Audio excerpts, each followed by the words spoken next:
मधुबन के बाबा, मधुबन के बाबा मुरली वाले, आपका क्या कहना, आपका क्या कहना। ओम शांति। आज 3 जून 2026 के साकार मधुर महावाक्य हैं। आज मीठे मीठे बाप दादा बोले, मीठे बच्चे, बाप की आशीर्वाद लेनी है तो सर्विसेबल सपूत बच्चे बन, सबको सुख दो, किसी को भी दुख ना दो। बाबा ने कहा, मीठे बच्चे, बाप की आशीर्वाद लेनी है तो सर्विसेबल सपूत बच्चे बन, सबको सुख दो, किसी को भी दुख ना दो।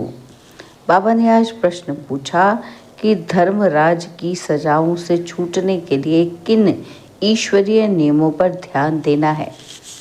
तो उत्तर में बाबा ने समझाया कि कभी भी ईश्वर के सामने प्रतिज्ञा कर उसकी अवज्ञा नहीं करना है। किसी को दुख नहीं देना, क्रोध करना, तंग करना, अर्थात ऐसी चलन चलना जिससे ईश्वर का नाम बदनाम हो तो उन्हें बहुत सजाएं खानी पड़ती।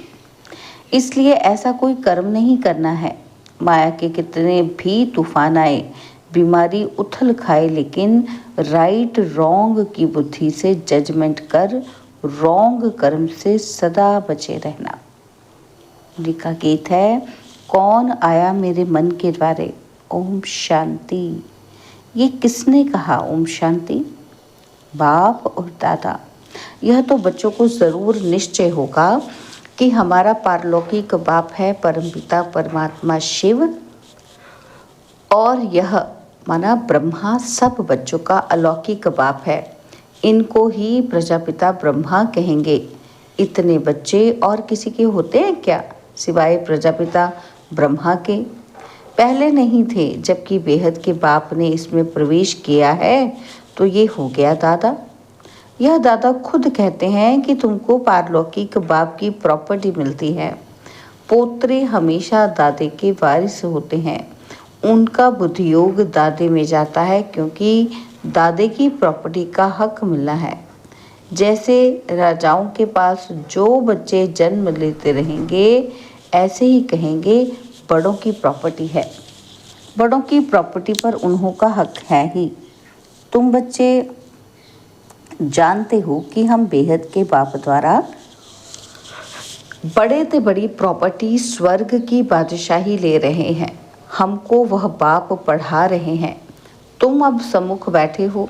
सम्मुख का नशा भी नंबरवार पुरुषार्थ अनुसार रहता है। कोई के दिल में तो बड़ा लव रहता है कि हम ऊंच ते ऊंच भगवान के आकर इस साकार माता पिता द्वारा वारिस बनते हैं। बेहद का बाप बहुत मीठा है जो हमको राजाई के लायक बनाते हैं। माया ने बिल्कुल ही नालायक बना दिया है। कल बाबा के पास को मिलने आए थे, परंतु वह कुछ समझते थोड़ी हैं। बाबा ने समझाया कि ये सब ब्रह्मा कुमार हैं, तुम भी ब्रह्मा के व शिव के बच्चे हो ना। कहा है तो ज़रूर, ये सिर्फ सुनकर कहा, परंतु दिल में लगा नहीं, तीर लगा नहीं कि सचमुच हम उनके बच्चे हैं। यह भी उनके बच्चे हैं, वर्षा ले रहे हैं। वैसे ही हमारे पास भी कई बच्चे हैं जिनको बहुत थोड़ा बुद्धि में बैठता है। वह खुशी, वह रुहाब नहीं दिखाई पड़ता है। अंदर का बड़ा खुशी का पारा चढ़ना चाहिए, वह सारा चेहरे पर आ जाता है। अभी तुम सजनियों का ज्ञान श्रृंगार हो रहा है। तुम जानते हो कि हम साजन की सजनियां हैं। एक खेरूत की लड़की की कहानी है ना, जो खेतों में काम करती है। तो बाबा कहते एक राजा खेरूत की लड़की को घर ले आया, परंतु फिर भी उसे राजाई में मज़ा ही नहीं आया। तो लड़की को वापस गाँवड़े में छोड़ आया कि बोला तुम तो राजाई के लायक ही नहीं हो। यहाँ भी बाप श्रृंगार करते हैं कि तुम भविष्य में महारानी बनो। श्री कृष्ण के लिए भी कहते हैं कि भगाया पटरानी बनाने के लिए, परंतु कुछ समझते ही नहीं हैं। सब है इन रिलीजियस माइंडेड, समझते हैं ऐसे ही दुनिया चलती रहती है। कुदरत है। बहुत हैं जो मंदिर टिकाने में भी नहीं जाते, ना शास्त्रों को मानते हैं। गवर्नमेंट भी धर्म को मानने वाली नहीं है। भारत किस धर्म का था और अब किस धर्म का है बिल्कुल नहीं जानते। अभी तुम बच्चे हो दैवी कुल के, जैसे वह क्रिश्चियन कुल के हैं वैसे तुम ब्राह्मण कुल के हो। बाप कहते हैं पहले पहले तुम बच्चों को पतित शूद्र से ब्राह्मण बनाता हूँ। पावन बनते बनते फिर 21 जन्मों के लिए तुम दैवी संप्रदाय बन जाएंगे, दैवी गोद में जाएंगे। आगे थे आसुरी गोद में, आसुरी गोद से फिर तुम ईश्वरीय गोद में आए हो। एक बाप के बच्चे भाई बहन हैं। यह एक वंडर है। सब कहेंगे कि हम ब्राह्मण कुल के हैं, हमको तो श्रीमत पर चलना है, सबको सुख देना है, रास्ता बताना है। दुनिया में कोई नहीं जो मुख से कहे कि बेहद के बाप से बेहद का वर्षा कैसे लिया जाता है। तुमको बेहद का बाप मिला है, तुम ही उनके बच्चे बने हो।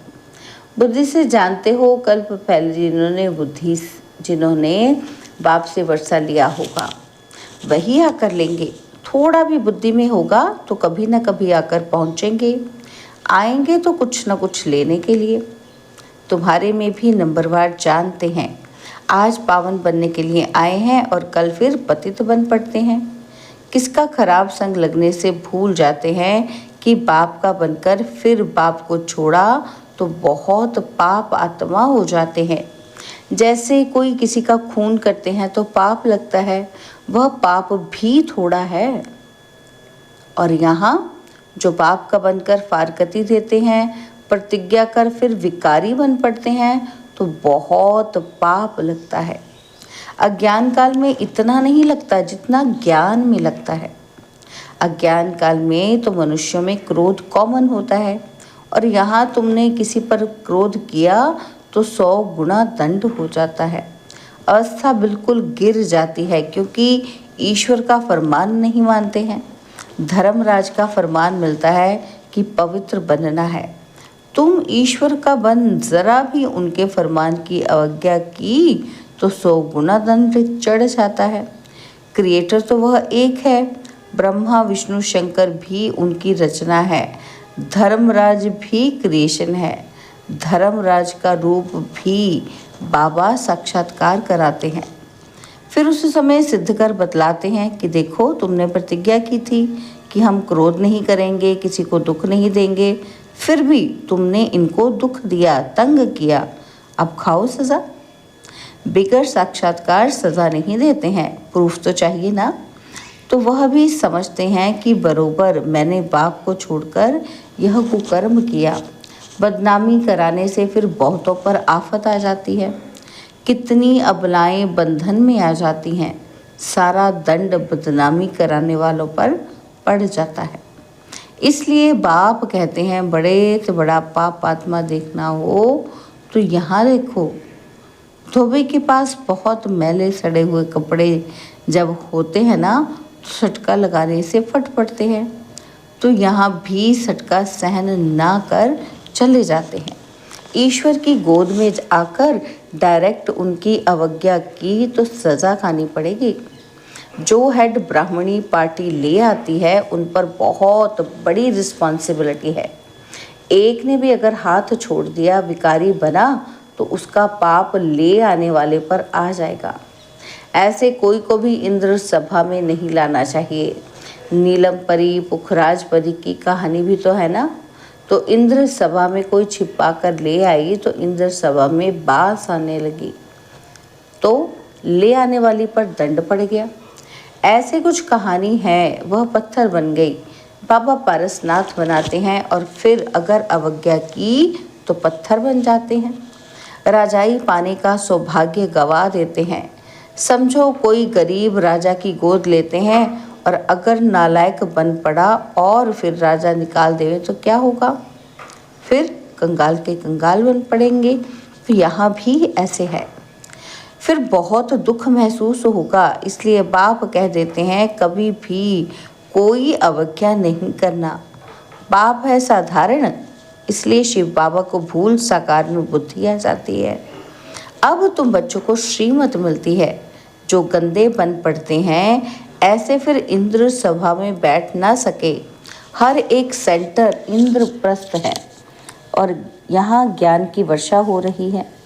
नीलम परी पुखराज परी नाम तो है ना, नीलम रत्न को कहते हैं। यह बच्चों पर नाम रखे जाते हैं। कोई तो बहुत अच्छा जैसे रत्न है, कोई फ्लॉ ही नहीं है, माना कोई कमी ही नहीं है। जवाहरात में कोई कोई बहुत दागी होते हैं, कोई एकदम प्योर होते हैं। यहाँ भी नंबरवार रत्न है। कोई कोई रत्न बहुत वैल्यूएबल है, बहुत अच्छी सर्विस करते हैं। कोई तो सर्विस के बदले डिस सर्विस करते हैं। गुलाब के फूल और अक के फूल में भी कितना फ़र्क है। शिव पर दोनों चढ़ाते हैं। अब तुम जान गए हो कि हमारे में फूल कौन कौन है। उनकी ही सब मांगनी करते हैं कि बाबा हमको अच्छे अच्छे फूल दो। अब अच्छे अच्छे फूल कहाँ से लाए। रत्न जो तो फूल तो कॉमन होते हैं। यह बगीचा है ना, तो तुम ज्ञान गंगाएं भी हो। बाबा तो सागर ठहरा ना, तो यह है ब्रह्मपुत्रा, बड़े से बड़ी नदी। कौन? ब्रह्मा। कलकत्ते में ब्रह्मपुत्रा नदी बहुत बड़ी है, जहाँ सागर और नदी का बड़ा भारी मेला लगता है। बरोबर ज्ञान सागर बाबा है, यह चैतन्य ज्ञान सागर है। तुम भी चैतन्य ज्ञान नदियाँ हो। वह तो है पानी की गंगाएं। वास्तव में नदियों पर नाम पड़ा है, परंतु आसुरी संप्रदाय यह भी भूल गए हैं। हरिद्वार में गंगा के किनारे पर चतुर्भुज का चित्र दिखाते हैं। उनको भी गंगा कहते हैं, परंतु मनुष्य समझते नहीं कि ये चतुर्भुज कौन है। बरोबर इस समय तुम सुदर्शन चक्रधारी बनते हो। तुम हो सच्ची ज्ञान नदियाँ। वो है पानी की, वहाँ जाकर स्नान करते हैं, समझते कुछ भी नहीं, बस देवी है। मनुष्य को तो कभी 4-8 भुजा होती ही नहीं है, कुछ भी अर्थ नहीं समझते। तुम बच्चे जानते हो कि बाबा हमको क्या बनाते हैं। हम तो 100% बेसमझ थे। बाबा की गोद लेने से हम स्वर्ग के मालिक बनते हैं। भल यहाँ कोई राजा हो, परंतु स्वर्ग के सुख और अभी के सुख में रात दिन का फर्क है। तुम्हारे में कोई ऐसे भी हैं जो बाप को नहीं समझते हैं, तो अपने को भी नहीं समझते हैं। देखना चाहिए कि मैं कितनी खुशबू देता हूँ। उल्टा सुल्टा तो नहीं बोलता हूँ, क्रोध तो नहीं करता हूँ। बाप झट चलन से समझ लेते हैं कि ये बच्चा कैसे होगा। सर्विसेबल बच्चे बाप को बहुत प्यारे लगते हैं। सब तो एक जैसे प्यारे नहीं लग सकते हैं। ऐसे बच्चों के लिए अंदर से ऑटोमेटिकली आशीर्वाद निकलती है। बाप का ना फरमान बरदार बच्चा होगा तो बाप कहेंगे ऐसा बच्चा मुआ भला। कितना नाम बदनाम करते हैं, इसको ही कहा जाता है तकदीर। किसी की तकदीर में क्या है झट पता लग जाता है। बाबा समझाते हैं कि ये सपूत बच्चा है और ये कपूत बच्चा है। बाप दादा को नहीं पहचाना, तकदीर में वर्षा लेना नहीं है, तो फिर क्या करेंगे। इस ज्ञान मार्ग में कायदे बड़े कड़े हैं। बाप पवित्र बने और बच्चे ना बने तो वह बच्चा हकदार नहीं हो सकता है। उसको बच्चा नहीं समझेंगे, फिर कहेंगे हम तो शिव बाबा को वारिस बनाएंगे, तो बाबा 21 जन्म के लिए हमको रिटर्न में देंगे। इसका मतलब ये नहीं है कि बाबा के पास आकर बैठ जाना है, नहीं। ग्रस्त व्यवहार में रहते सबको संभालना भी है, परंतु ट्रस्टी होकर रहना है। ऐसे नहीं कि तुम्हारे बच्चों आदि को बाप बैठ संभालेंगे, नहीं। ऐसे ख्यालात वाले भटक पड़ते हैं। तो यहाँ बाबा के पास तो बिल्कुल पवित्र हैं। बाबा कहते हैं और बाबा के पास पवित्र चाहिए, अपवित्र कोई बैठ ना सके। ऐसे तो फिर पत्थर बुद्धि बन जाएंगे। बाबा कोई श्राप नहीं देते हैं, ये तो एक लॉ है। पाप कहते हैं फिर खबरदार रहना। कर्म इंद्रियों से कोई पाप किया तो वह मरा, बड़ी भारी मंजिल है। बाबा का बच्चा बना तो फिर बीमारी सारी उथल खाएगी, डरना नहीं है। वैद्य लोग भी कहते हैं कि फलानी दवाई से तुम्हारी बीमारी बाहर निकलेगी, तुम डरना नहीं। बाप भी खुद कहते हैं कि तुम बाप के बनेंगे तो माया रावण तुमको बहुत हैरान करेगा, खूब तूफान में ले आएगा। अभी तुमको राइट रॉन्ग की बुद्धि मिली है और कोई संग की बात। बाबा कहते अभी तुमको रॉन्ग और राइट की बुद्धि मिली है और कोई को रॉन्ग राइट की बुद्धि नहीं है। सबकी है विनाश काले विपरीत बुद्धि। प्रीत बुद्धि तुम्हारे में भी नंबरवार पुरुषार्थ अनुसार है। प्रीत बुद्धि वाले बाप की सर्विस बहुत अच्छी करेंगे। अच्छा, मीठे मीठे सिकिलदे बच्चों प्रति माता पिता बाप दादा का याद प्यार और गुड मॉर्निंग। रूहानी बाप की रूहानी बच्चों को नमस्ते।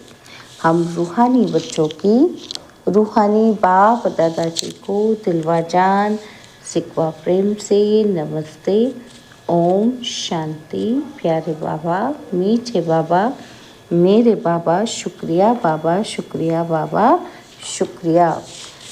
धारणा के लिए मुख्य सार है। पहला पॉइंट है, ईश्वर का बच्चा बनकर जरा भी उनके फरमान की अवज्ञा नहीं करनी है। इन कर्मेंद्रियों से कोई भी कुकर्म नहीं करना है। उल्टे सुलटे बोल नहीं बोलने हैं। सपूत बन बाप की आशीर्वाद लेनी है। सेकंड पॉइंट है, ट्रस्टी बनकर अपने गृहस्थ व्यवहार को संभालना है। ज्ञान मार्ग के जो कायदे हैं उन पर पूरा पूरा चलना है। राइट और रॉन्ग को समझकर माया से खबरदार रहना है। बाबा ने आज हमें वरदान दिया, तड़पती हुई भिखारी प्यासी आत्माओं की प्यास बुझाने वाले सर्व खजाने से संपन्न भव।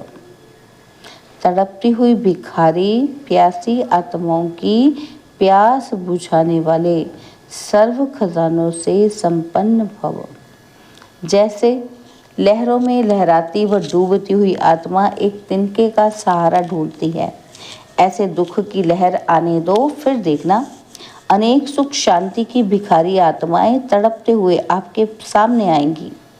ऐसी प्यासी आत्माओं की प्यास बुझाने के लिए अपने को अतीन्द्रिय सुख व सर्व शक्तियों से सर्व खजानों से भरपूर करो। सर्व खजाने इतने जमा हो जो अपनी स्थिति भी कायम रहे और अन्य आत्माओं को भी संपन्न बना सको। स्लोगन है, कल्याण की भावना रख शिक्षा दो तो शिक्षाएं दिल से लगेंगी। कल्याण की भावना रख शिक्षा दो तो शिक्षाएं दिल से लगेंगी।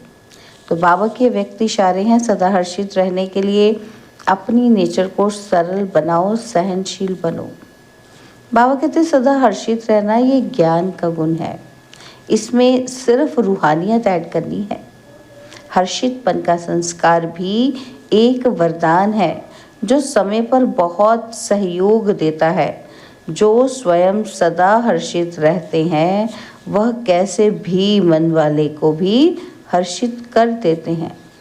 इजी नेचर वाले अपने खुशनुमा हर्षित चेहरे से भारी वायुमंडल को भी हल्का बना देते हैं। अच्छा, ओम शांति।